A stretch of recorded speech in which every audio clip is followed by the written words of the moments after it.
Lauper's debut, She's So Unusual, sold more than 16 million copies and won her a Grammy. She's since released 10 more, selling over 50 million copies, and continued to inspire and entertain with her social activism and colourful performances. And just recently, her new musical Kinky Boots earned 6 Tony Awards, which are like Grammys, only more theatre-y. And the Tony Award goes to...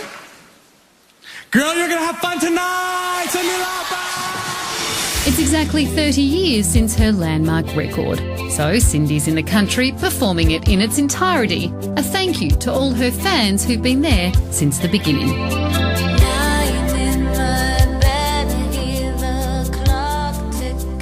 Please welcome pop icon Cyndi Lauper.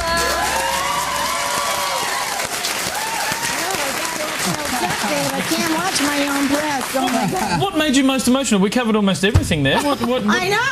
There's you. Read my book. No. I actually have a book now, right? So it's not so funny. Well, it is, I guess. It all works out in the end anyway. The beginning stuff works out. 30 years ago, I mean, does it just feel like yesterday? Does it seem that long ago? You know, they have refrigerator magnets that talk about that.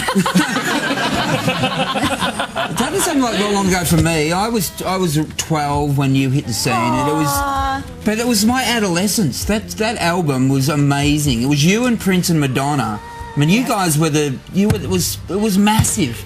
What was it like back then?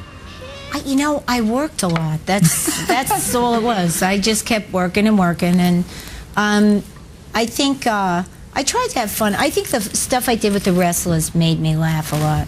They were so... We're going to get to those wrestlers. Well, no, let's talk about it now. What the hell? You set the agenda, Cyndi Lauper, because that was one of my favourite moments from my childhood. I was a massive fan of you. I was a massive fan of the Goonies and a fan of professional wrestling. Then this happened. Oh, wasn't that fun? It was so much fun. Can I just ask, do you still... Oh, that's Mom. My mom's there. So your mum... It was actually your mum in the film clip?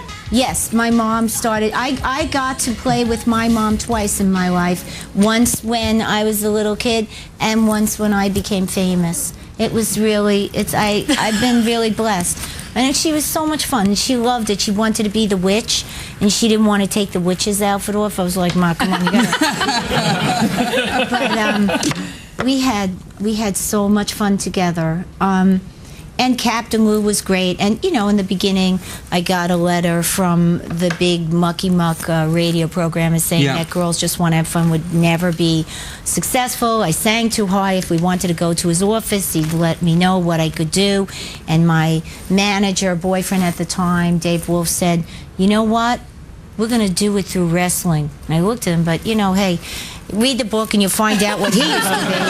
He was like, of course he thought of that because he used to dress up as the human fly. It's a long story.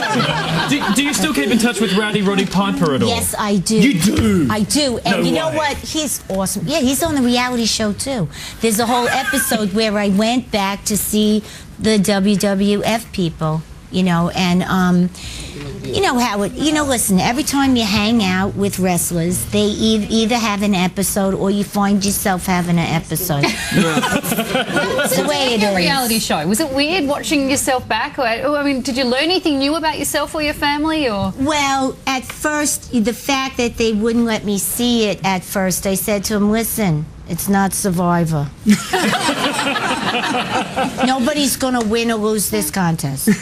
And, you know, and then after that, I said, well, you know, I got to go and I got to go do promo. Why wouldn't they let you say, see it? I don't know, because it's Mark Burnett, and they used to doing the Survivor and Donald Trump show where nobody's supposed to know who wins. I said, well, we having a contest? But it was good. And you know what? I love TV. I wanted to learn about reality TV because it's a medium, and I see reality TV as getting into, like, that's the start, and then it can grow into something. And I want to know because I watch TV all the time. Listen, I was here early, so I was watching TV. I mean, you got 10 channels. Like, well, where's cable? Well, we don't have cable. I said, you got to have cable. I'm on cable. I'm on cable, guys. Get cable. Okay? How much cooking can you watch?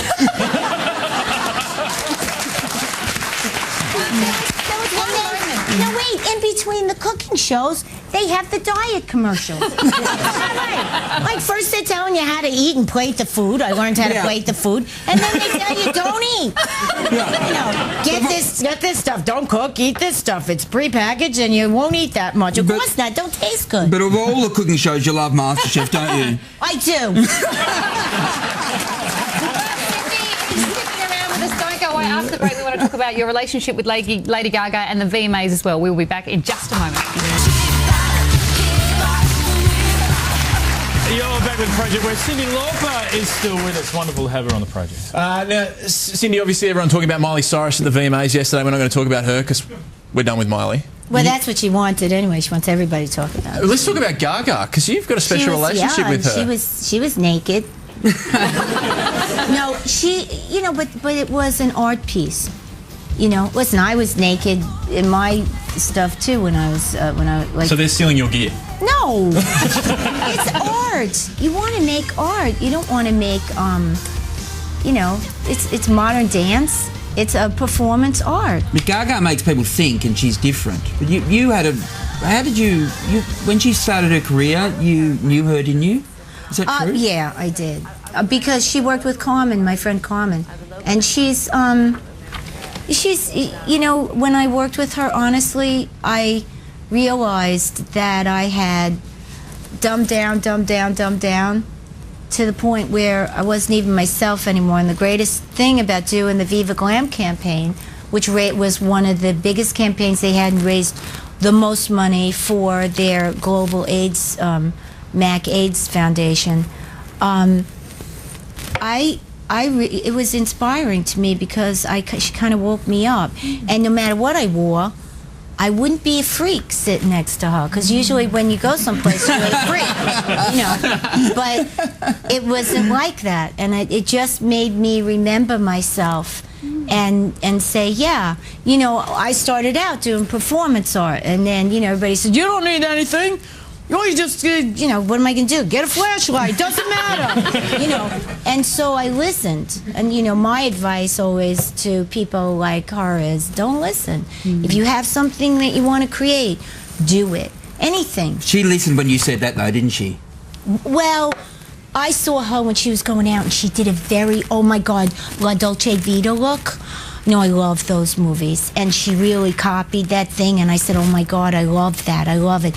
And I said, and she was just going to go out on stage. And I said, you go out there and take no prisoners. Because I really believe that when you go and sing or do something, you know, go for it. Go for the jugular. People want an experience. Give them the passion. You know, don't be lackadaisical. Do it. She listened to that. There's no doubt about that. Absolutely.